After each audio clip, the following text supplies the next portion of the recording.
What's up, everybody? Welcome in on this Sunday night, the first Sunday of NFL football, and it was an awesome one if you're a Saints fan. Holy crap. I mean, look, I know the Saints, they looked really, really good today, but that's how you're supposed to beat an FCS opponent, 47-10.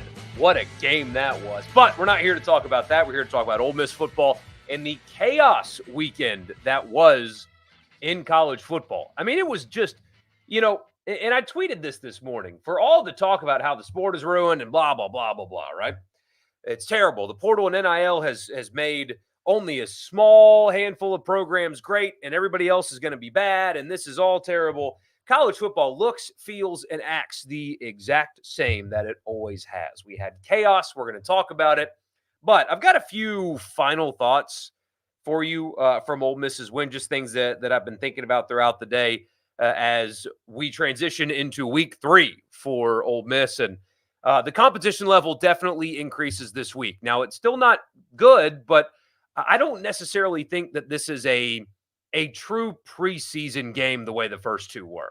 And so we'll get to some of those. And most importantly, we'll get to your comments on this edition of the Rebel Report. My name is Michael Borky. Don't forget to subscribe to the podcast if you have not already, wherever you get them. Just search Rebel Report and subscribe and leave a rating and a review. If you're watching on YouTube, don't forget to like the video, leave a comment, and subscribe as well if you have not already.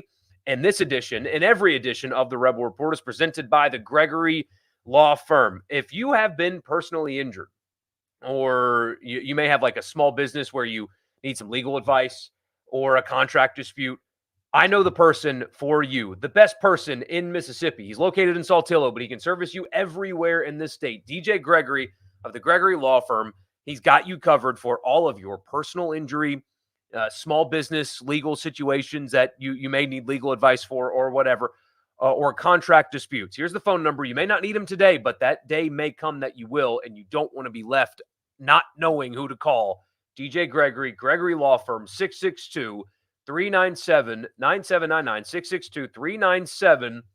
662-397-9799. Don't delay. Call DJ today. The Gregory Law Firm, bringing you this and every edition of the Rebel Report. So here's some, I got 3 things that I've been thinking about a lot when it comes to Ole Miss. And I already talked about this some in the postgame. So if you listen to the short postgame podcast, you already kind of heard me talk about this. But the rest of the day really showed that the way Ole Miss has started and executed and played these 2 games isn't nothing. It is noteworthy. I know the competition is bad. Trust me, the games are like, I love college football, and getting to like cover, quote unquote. I'm not a reporter or anything, but we do the radio show focused on Ole Miss and Mississippi State. And obviously this is focused on Ole Miss. They're dominant, and that's fun in some ways. It's kind of boring in others, but it's fun to look at and talk about. Their dominance is not just competition, because there are other college football teams in the SEC and otherwise that would not have won the way Ole Miss won the first 2 games against Furman and, yes, against Middle Tennessee. And you're seeing it around college football. Notre Dame lost to Northern Illinois. That can't be ignored. The scoreboard doesn't reflect how much of a fight Alabama had. I mean, they had a dogfight with South Florida up until midway through the 4th quarter.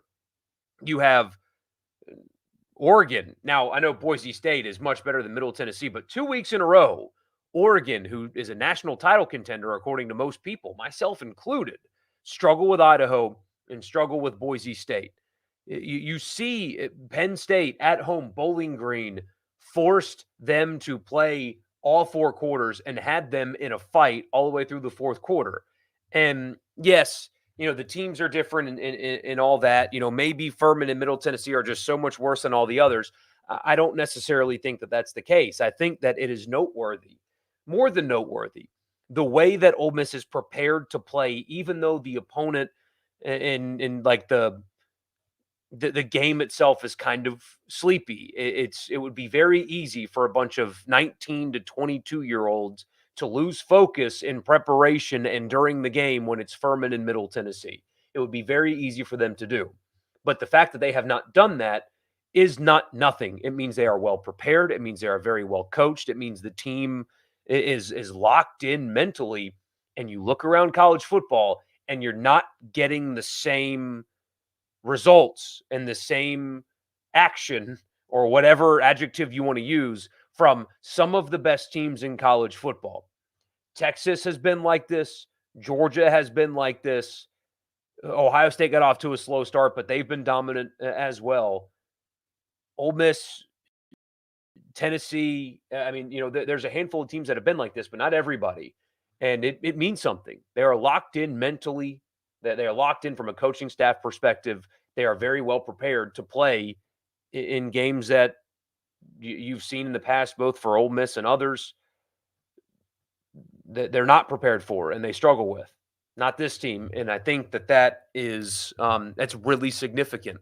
And the more I think about it, the more I'm impressed by how they've played, regardless of opponent. The next thing, Walter Nolen, Lane Kiffin, he appears to be fine. That injury looked really bad. We talked about it again. Lane Kiffin told the fans to rest easy, that he didn't go back into the game because of a coach's decision, not a medical decision. That is a really, really good thing, because initially at first I thought that he tore something in his knee and his season was over. Got a little bit better as you saw him moving around the sidelines and stuff. But Lane Kiffin says that it was a him decision to not put him back in the game, and he told fans to rest easy. So there you go. That is really, really, really good news for Ole Miss and Walter Nolen. Knock on wood, through the first 2 weeks, they have been able to get through these games with good health. It's a very good thing. And finally, Wake Forest. I think Ole Miss has a challenge as a relative term. This is, to me, by far the best team that they have played so far. Now, Middle Tennessee and Furman don't exactly give you a whole lot to go by, and I know they lost to Virginia, and I know they struggled in the first half with NC-A&T. But this Wake Forest team is going to be very well schemed and well prepared for Ole Miss. If you guys listen to the radio show, you know that I love Dave Clawson. I think he's a really good football coach. The fact that somebody hasn't tried to poach him doesn't make any sense to me. It really doesn't. He does the most with the least in college football. I swear he does. They are a really good passing offense. Hank Bachmeier, the quarterback, is somebody that's been, I swear, he played his first college football season in 2019. He has, 4 years at Boise State, 1 year at Louisiana Tech, and now he's at Wake Forest. And he threw at least 94 passes in all of those seasons. He's a good player. He's a good quarterback. He completed 68% of his passes last year at Louisiana Tech. So far, 64%. And has thrown for almost 670 yards, 4 touchdowns, no interceptions. It's a good passing offense. I think it's a top 5 passing offense so far in college football. So when we looked at this game yesterday that Ole Miss played against Middle Tennessee, and there were questions about the defensive secondary, and it's something to keep an eye on. This will be a good opportunity for them to kind of lock in and focus and be prepared more so than they were last week. Because like I said, it didn't look right, but you've seen guys like Trey Washington execute much better against much better teams than the one they saw. So maybe they kind of got sleepy. But either way, Wake Forest should be able to have their attention this week, because Bachmeier's good. Is he great? No. But he's good. And this is, I'm telling you, Clawson's scheme is a bit unique. And they will be well coached and schemed well against Ole Miss. Now, do they have the athletes to match up with Ole Miss? No, of course not. Not anywhere close. But I do like the challenge that Ole Miss's defense, especially the back end, is going to get if the front seven allows the ball to get thrown at all. But I do like the challenge that Ole Miss is going to get this weekend. I think that while it won't be like big, sweeping, overarching stuff that we can learn, there will be some stuff that we can take away from this game against Wake Forest this weekend. So those are kind of my final thoughts on Ole Miss. I'm just going to leave the college football chaos weekend conversation up to you guys in the chat. So we'll just talk for the next 30 minutes or so about whatever you guys want to talk about. I do want to get into some stuff that happened over the weekend, so hopefully you guys are willing to do so. We'll do that right after I tell you that the podcast is brought to you in part by Advantage Business Systems. Check them out online at absms.com. Advantage Business Systems has you covered for all of your office technology needs. If you're in Mississippi and you need tech in the office, Advantage Business Systems, absms.com has got you covered. Tell them I sent you. You'll get a complimentary office technology assessment. The podcast is also brought to you by Priority One Bank. They make you their priority every single day. They've got local loan servicing and decision making, so you don't have to get on Zoom or talk to somebody out of state. If you need a loan or you have a loan that you need to get serviced through them, you sit down with somebody who will build a relationship with you because, like I said, they make you their priority. So bank with me at Priority One Bank. First comment, Ole Miss is just doing what they should do while the ranked teams around them implode. Absolutely. Absolutely.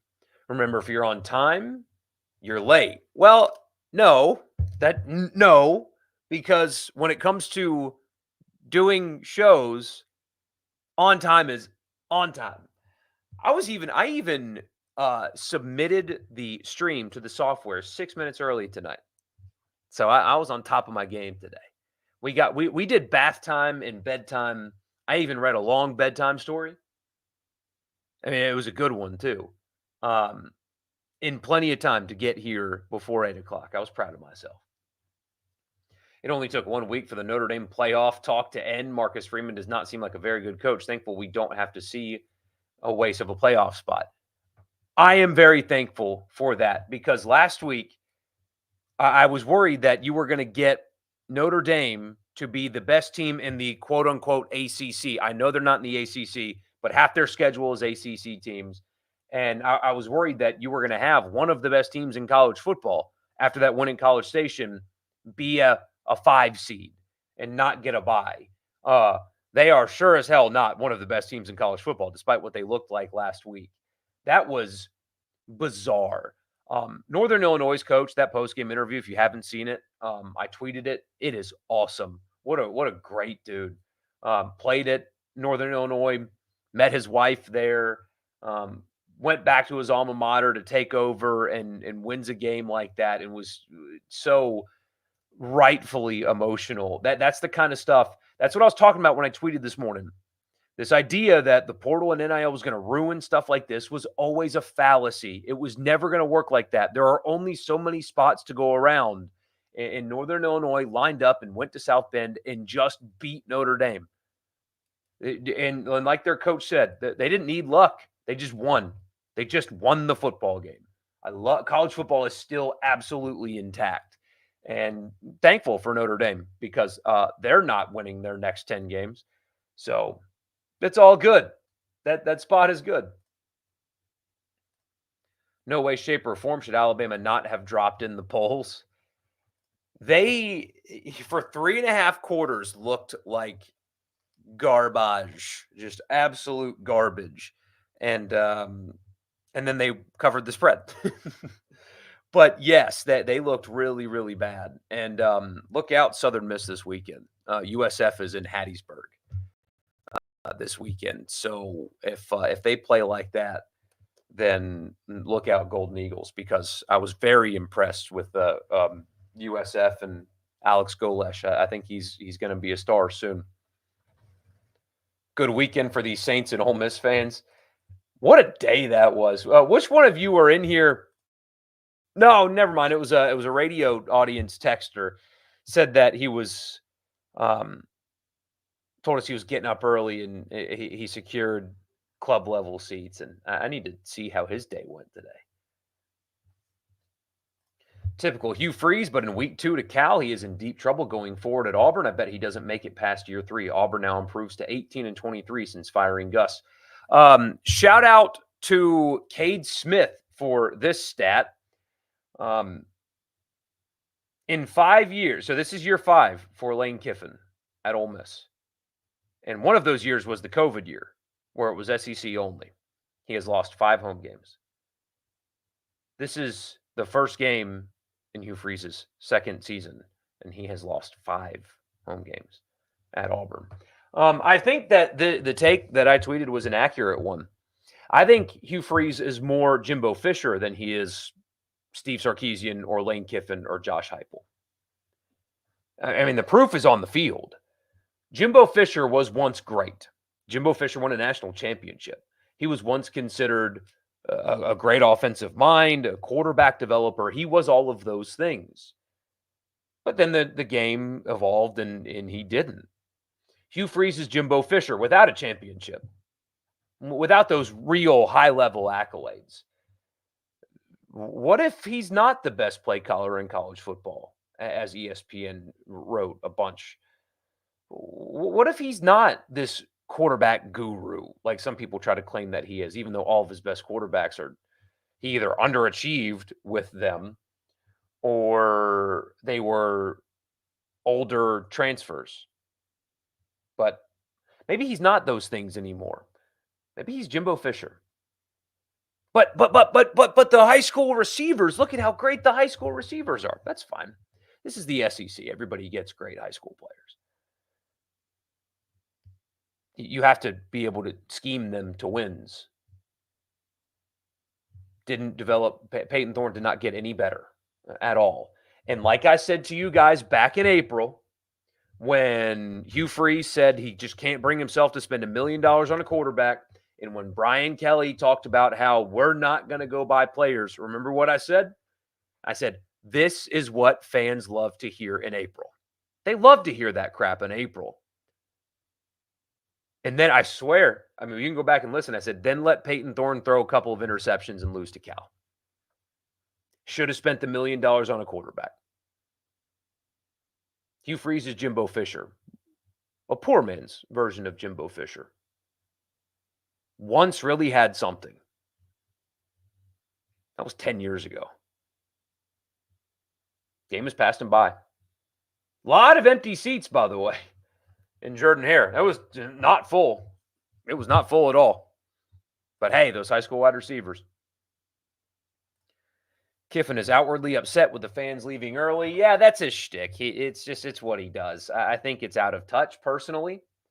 I understand why he's doing it. Look, I understand why he's doing it. He wants every single aspect of his program to be as good as it possibly can be.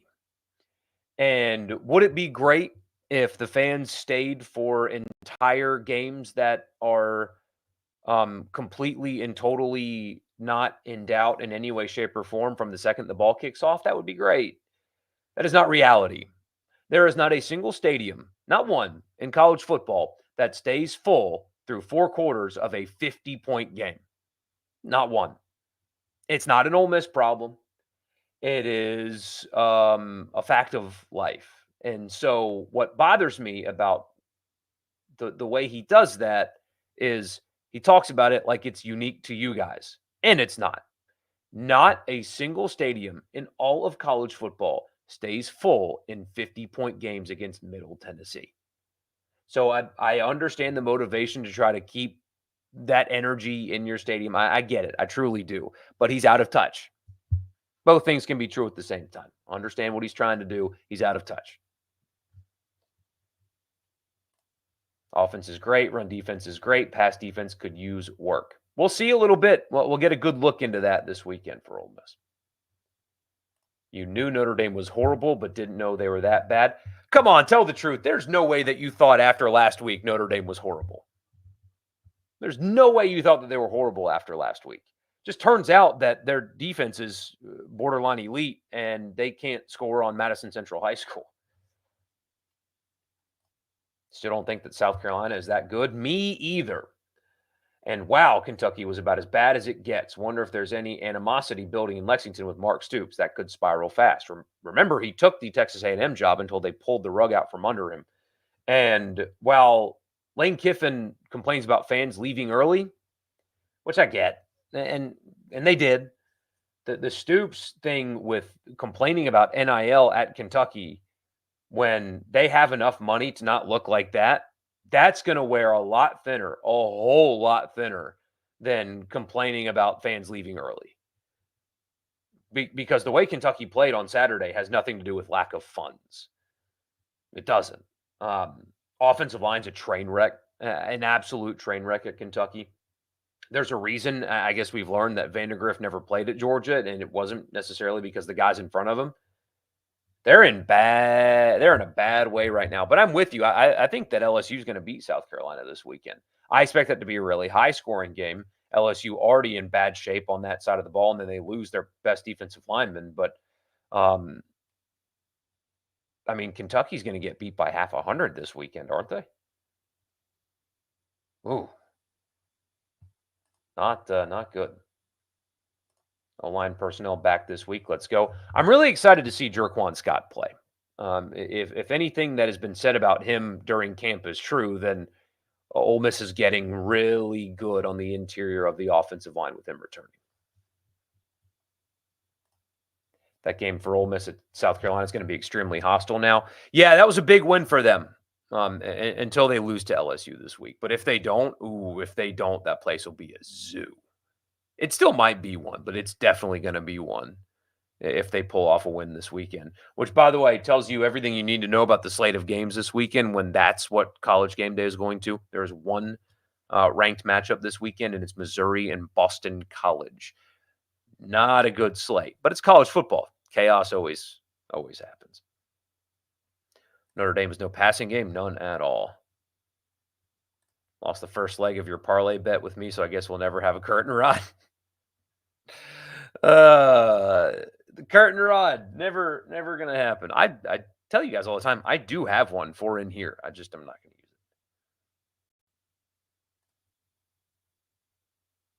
You're far from concerned. Secondary wasn't great, but you're far from concerned. They're playing very vanilla. Had super soft fall camp and hard to stay motivated with these early games, especially two in a row. I did think it looked like that they kind of got sleepy a little bit, which I mean you can't blame them, right? I mean you're winning by 1,000,000,000 points. It's kind of a sleepy environment. I noticed that there was a little bit of foot taken off the gas there. When they got a very comfortable lead. Mississippi State looked even worse than you thought they would. Their lines of scrimmage on both sides are horrendous. You're seeing 3, maybe 4 wins right now. The offense is not good either. Yeah, the only good thing that you can take away from that game is that they didn't quit. They fought for 4 quarters and battled their way back some. But, Arizona State had no real passing offense to speak of. A better quarterback completes a lot of open passes down the field that were there. Just Leavitt could not accurately throw the football down the field. That game would have been much uglier had he been able to complete pretty easy downfield passes to open receivers. I mean, we talked about it all summer, all off season. Some people ignored the obvious, but they lost a lot on last year's defense, which ended up being a top 5 defense in the SEC. They lost a lot of personnel from last year's defense, multiple guys on NFL rosters from last year's defense, and they signed the worst transfer portal class in the SEC. The worst portal class in the SEC. They had serious personnel problems on defense, especially the front, and they didn't replace them with good enough players. It's really that simple. And they got ran all over because they don't have good enough players to stop the run.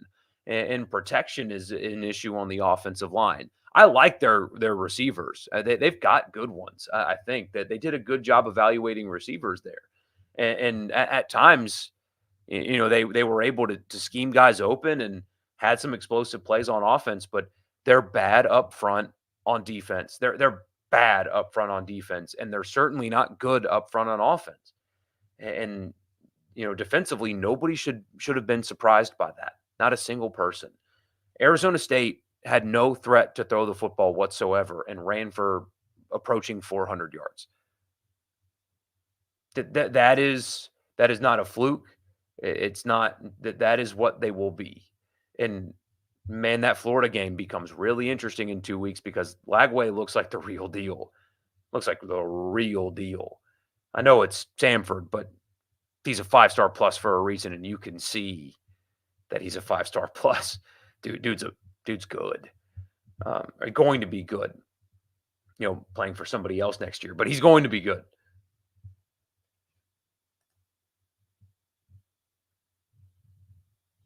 You get Kiffin being pissed, stay till the end and support the guys. Like I understand that, but look, like here in a couple of weeks, I'm taking my 4-year-old to his first college football game. And these non-conference games are perfect for families to go to, because it's not as intense, right? I'm going to try my hardest to keep him engaged for 4 hours. I won't be able to do it. I won't. I'm going to try. Luckily, it's at night. They'll have fireworks and all that stuff. But when the game is slow, and that was a slow game, and it's a 50-point game, not everybody in any college football stadium is a diehard like you. The 66,000 people that were in the stadium that they claimed were in the stadium when the ball kicked off, there are not 66,000 diehards in the stadium. There's 66,000 fans in the stadium, but there's a husband who loves the team and a wife that doesn't really care and 2 4-year-olds that get bored quickly. It's easier to convince them like, "Hey, it's Oklahoma. We're going to go get them more snacks and fight through it." When you're winning by 50, it's hard for you to say, "Hey, honey, I know you're bored and I know the kids are tired, but we got to stay here for another hour to watch this game that has been decided since the ball got kicked off." And the effort is kind of lacking on the energy is kind of lacking on the field. Everybody kind of knows what's up and wants to go home. I'm not a fan shamer. When schedule better would be my response. If you don't want fans leaving, schedule better. And I love how we're having this conversation again when they canceled a home game with USC, Southern Cal, and replaced him with Georgia State. I understand what he's trying to do. I get it, but it's out of touch because not everybody in the stands is a diehard. There are a lot of people that are there for somebody else, and it's harder to justify staying for 4 freaking hours in the stadium when the game looks like that. If Notre Dame played Oklahoma, the over-under would be 20, and you only bet the over if I expected a defensive score. Yeah, Oklahoma up front is pathetic. If that is what they continue to be by the time they get to Oxford, then Walter and Princely, by the way, looks exactly like you were hoping he would look. That twitch is unbelievable. And JJ and Ivy and that entire defensive line is going to absolutely feast. It's going to be ugly for them.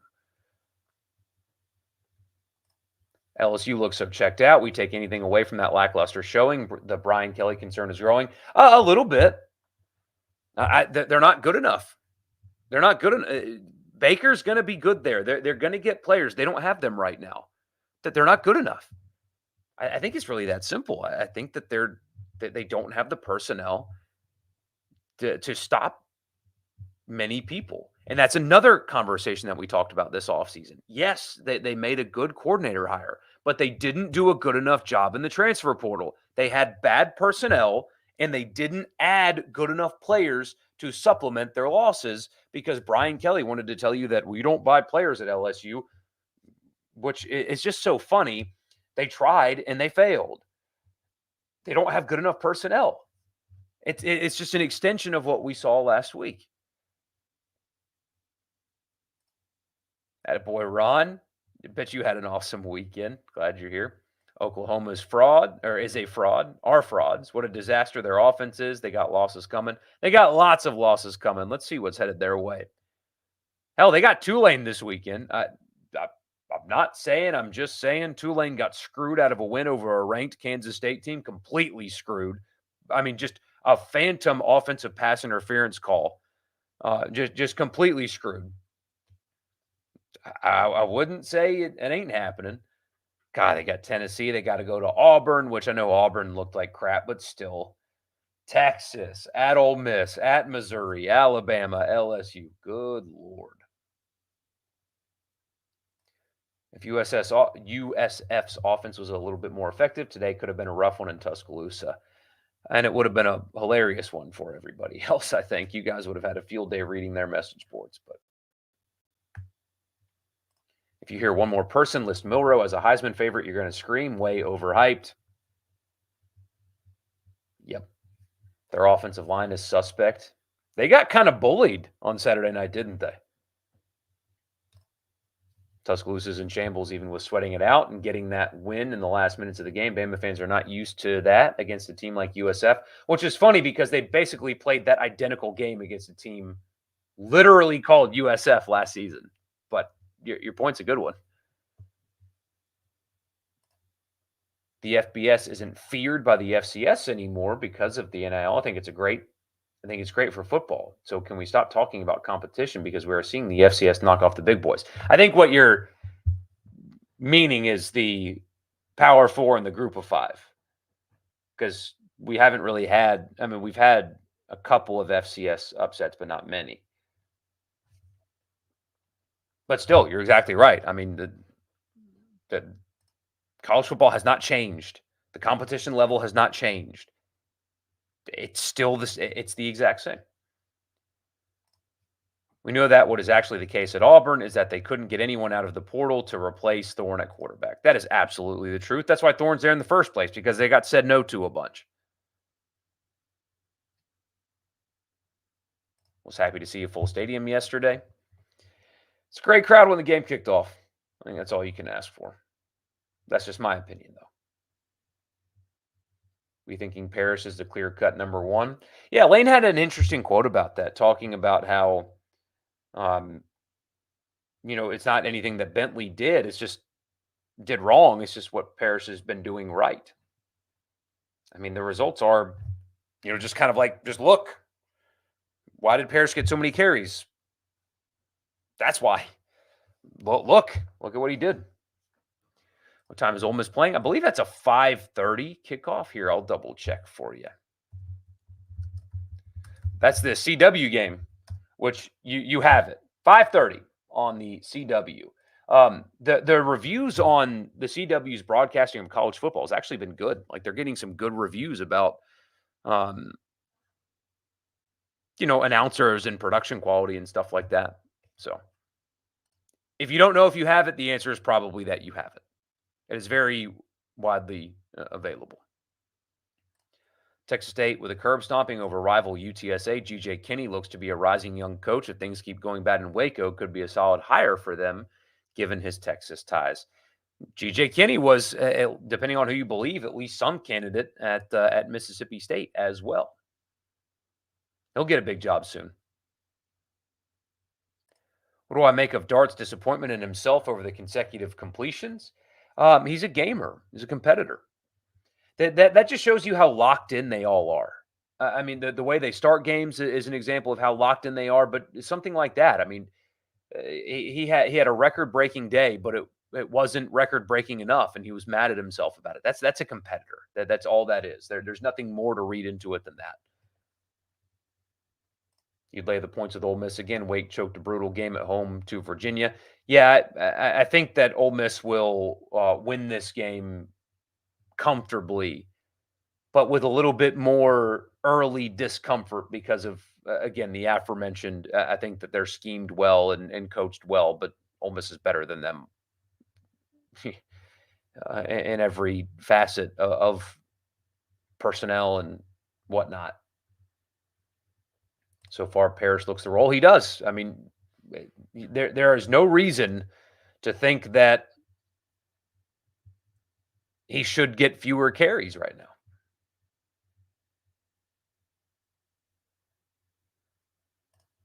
Tennessee looking pretty good so far. Nico has some growing pains here and there, but definitely good. NC State's a mess, though, and Grayson McCall's an embarrassment. Tennessee looks great. Looks great.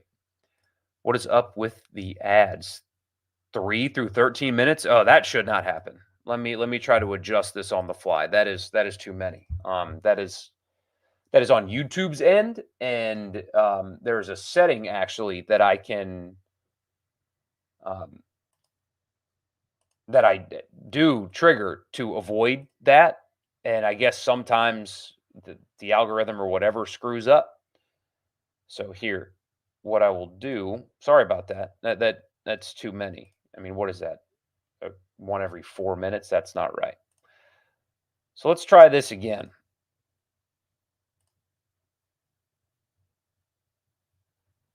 All right. I mean, it was how it's supposed to be selected. So sorry about that. Sorry about that, because that shouldn't happen. You have no words for the Titans today? Yeah, here's your stat of the day. You ready to add insult to injury? The Titans did not give up a touchdown, and their opponent had fewer than 150 total yards, and they lost the game.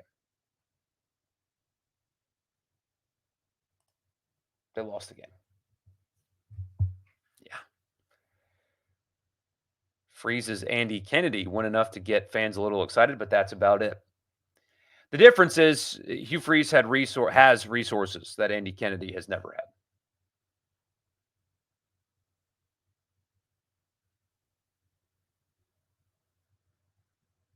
You think they're inflating the announced attendance numbers? I think it's simply a product of the student section tickets sold. I think it's that simple. Is they do it obviously based on tickets sold. Um, and that's how they're going about this. But the student section is gigantic to begin with, and they oversold it by 3,500, I think. So that's a lot of what you're coming or what you're seeing here.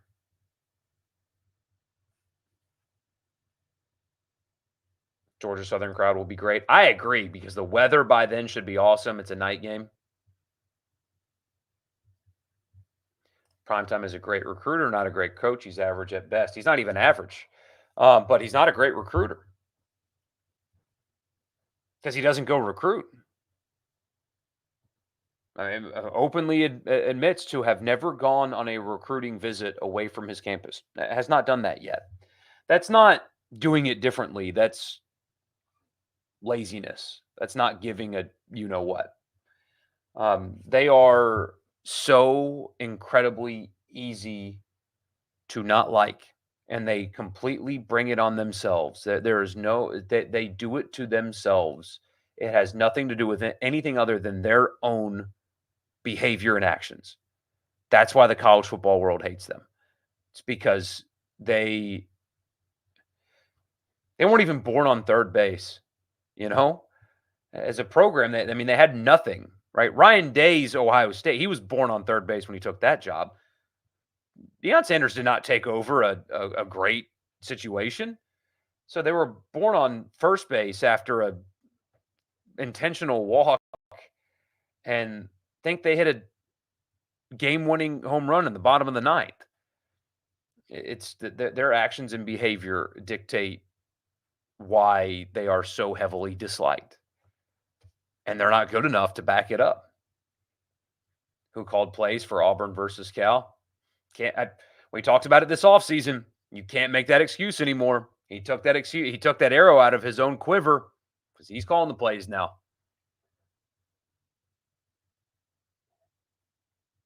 Prime is a terrible coach, and Nebraska is not back at all. Beating Colorado isn't some great achievement. Watch them go to Colorado State and lose this weekend. What happened to Centurion Perkins? You didn't hear his name called one time. He played a lot. He played a lot. I think he's in a precarious situation where he's not big enough to be an edge, and maybe not ready yet to be a linebacker, kind of just like the in between. But he played a lot. I mean, that defensive front's just really, really good. I think he'll be fine. It just takes some time. Arizona State could have beaten Mississippi State much worse. Yeah, and don't forget that Arizona State got off the field on a fourth down, and a really, really bad penalty call allowed State to keep the drive going, and they scored on literally the next play. Really thought Nolen tore an ACL for a second. So did I. College game day going to South Carolina is odd. I guess they won an ESPN game and not another big noon with Bama, Wisconsin. I think that's part of it. I do. I think that's part of it. And I mean, if we're being completely honest, the game days, I mean, it'll be a really, I think it'll be a really good environment on top of that. But yes, there's some network wars in that. The Tulane one was a heartbreaker, but fortunately, Ole Miss kicked off just after.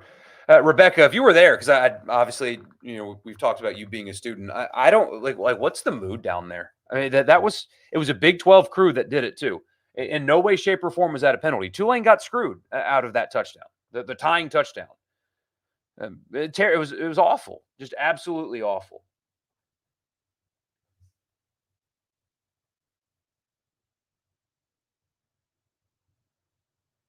Really blew a huge opportunity. That was a freshman quarterback made a bad mistake with that fumble that led to a Kansas State touchdown that kind of lost them the game. Um, that was a tough, tough loss for them. I still think they're really, really good for a G5. Okay, why am I getting more I didn't show up on time stuff? I showed up exactly on time. Like this stream started exactly when it was supposed to. You guys get out of here with that. How will I catch Dawson's Creek if a football game's on? Apparently, they've done well. What's with traditions dying? The team doesn't lock the vault. No red and navy versus LSU. Love lane, but tradition matters. Well, lock the vault's not really that old anyway. But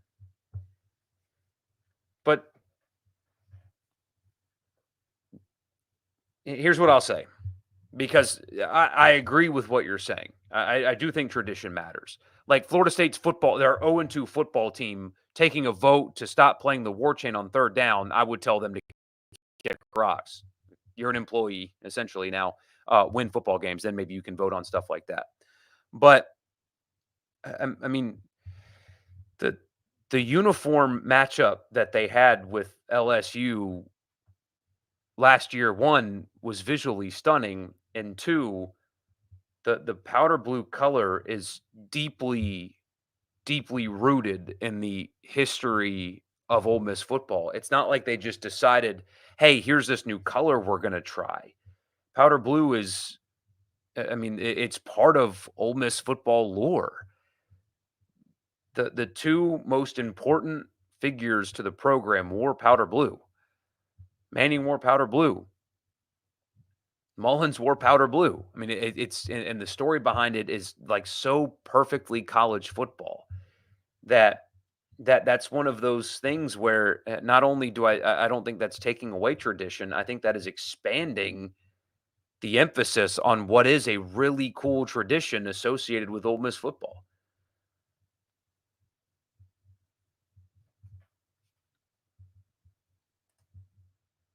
Guessing Napier is going to go with Lagway for the foreseeable future. That's the only way to save his job. Have a promising young quarterback shine. That's the only way. Shout out to CBS Sports on their updated playoff predictions today. Iowa State, Oklahoma State, and Kansas State in with Ole Miss out in the Citrus Bowl. Truly brilliant. My goodness. Who did that? Yeah, I'm sorry. The three Big 12 teams are not making the playoff, especially not those three. It's not happening. Thoughts on 6 SEC teams in the top 7? I think it's all justified, and I think the rest of the league is kind of not good. Mid, as the kids say.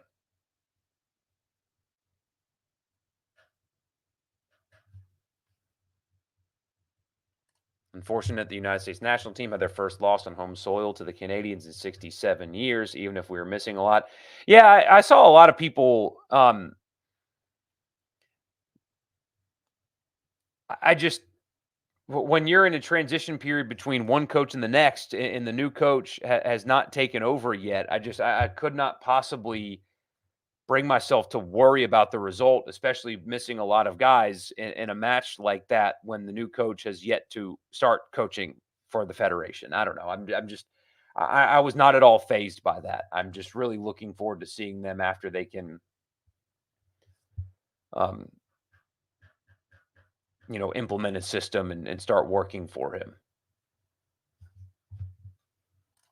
Did anyone else hear Judkins making fun of Hemingway versus Ohio State? Yeah, I saw that. We talked about it a little bit. My advice would be just ignore it. It just simply does not matter. It really does not matter. And him being at Ohio State now and that team being as good as they are and him still, kind of clapping back or whatever that people call it at Ole Miss is kind of confirmation, right?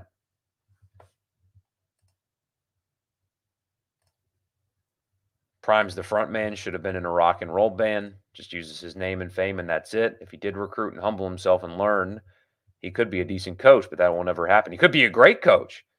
I mean, let's not pretend like he's not polarizing and infectious. And let's not pretend like he couldn't go into living rooms and win parents and he could raise money and he could get a lot of attention, real NIL attention, like marketing attention to his program. They do it, even though they suck.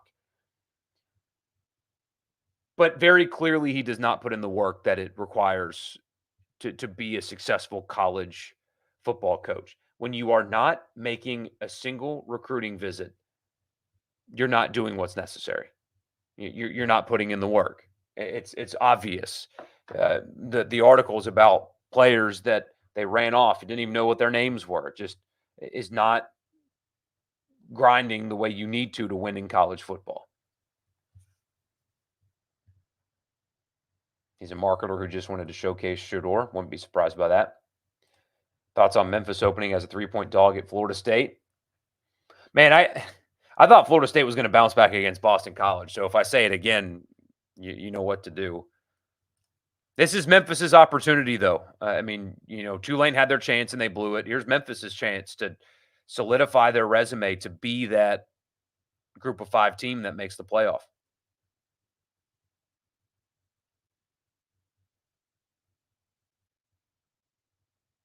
Forgot to mention Oregon is still playing with fire. Very fortunate to win that barn burner versus Boise. Boise's got the best running back in college football, by the way. Judkins' second fiddle. Had his attitude changed, he would have been great at Ole Miss. He would have. Oh, Arkansas, my goodness. Losing that game, outgaining Oklahoma State by almost 300 yards could break a season. Absolutely. And, I know what Green's numbers were, but if you watch the game, I think you saw it as well. He's a limited passer.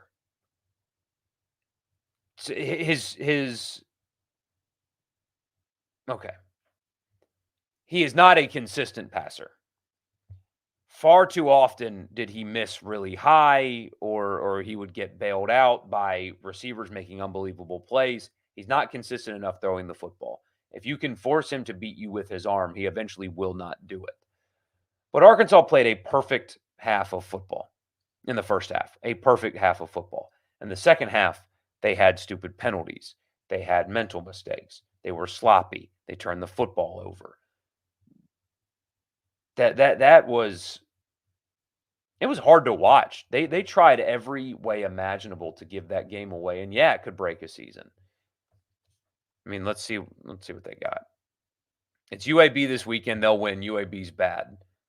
But, man, there's a chance that – and I wasn't impressed at all with Oklahoma State's defense, especially their front was just slow and unathletic. Quarterback play, not great there. There's probably a reason why he's been in college for a billion years. But Oklahoma State's not a top 20 team in the country either, I don't think. They wouldn't win 6 if they were in the SEC. Is Austin Simmons as good as Nico? Oh, gosh. I think that he has got the raw ability that can make him look like Nico. I do think that. But no, Nico's doing things as a starter that Austin Simmons has just yet to prove. But that doesn't mean he didn't have the chance to be great. I really like what I see from Simmons.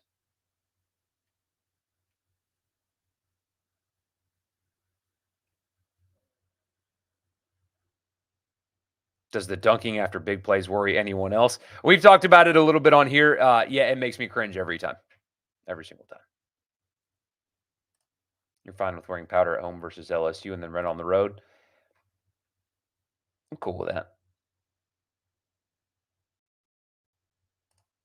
Has the radio host who called all of Mississippi stupid had to apologize yet? Hyperbole gets views, but something about calling an entire state stupid over football seems maybe excessive or just lazy. It's all of the above. It's very typical, like sports talk radio guy, is what that was.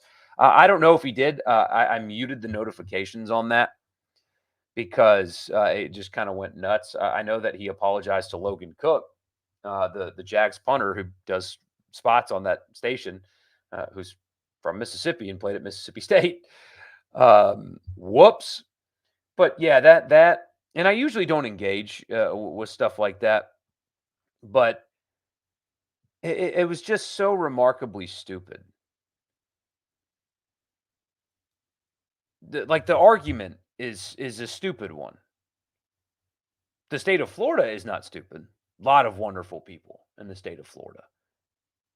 But trying to make this college football job is better than that college football job because of the state public education rankings is incoherent. It's nonsensical. You can make an argument that Florida is a better job than Ole Miss. You can make that argument. I would argue against today, right now, in this moment, but you can at least have that discussion that Florida's a better job than Ole Miss. You can also have the discussion and have tangible proof and evidence to back it up that right now, today, that is not the case. You can make that argument too. And you can have that debate and have coherence on each side and it be good. But instead, it's that entire state is dumb. Look at their public school rankings. That's why Kiffin to Florida. It's incoherent. And it's that kind of stuff is an insult to the industry, is what it is. But anyway.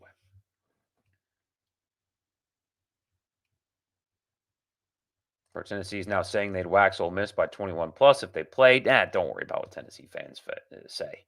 They're really good, though. That's a really good Tennessee team. I really like a lot of what they have to offer.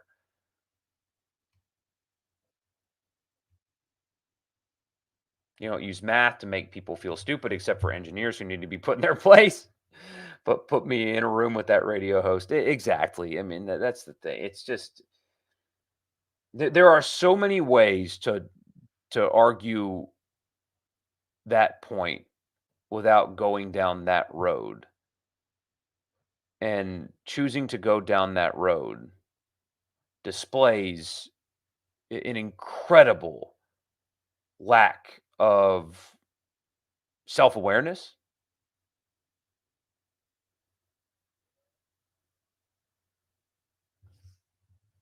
So, anyway, we went long tonight, but that's okay. I appreciate you guys so much. Don't forget, subscribe to the podcast, Rebel Report, wherever you get them. Subscribe, leave a rating and a review, all that good stuff. We'll be back on Tuesday, getting you ready for week 3 for Ole Miss. I appreciate you guys, and I'll talk to you then.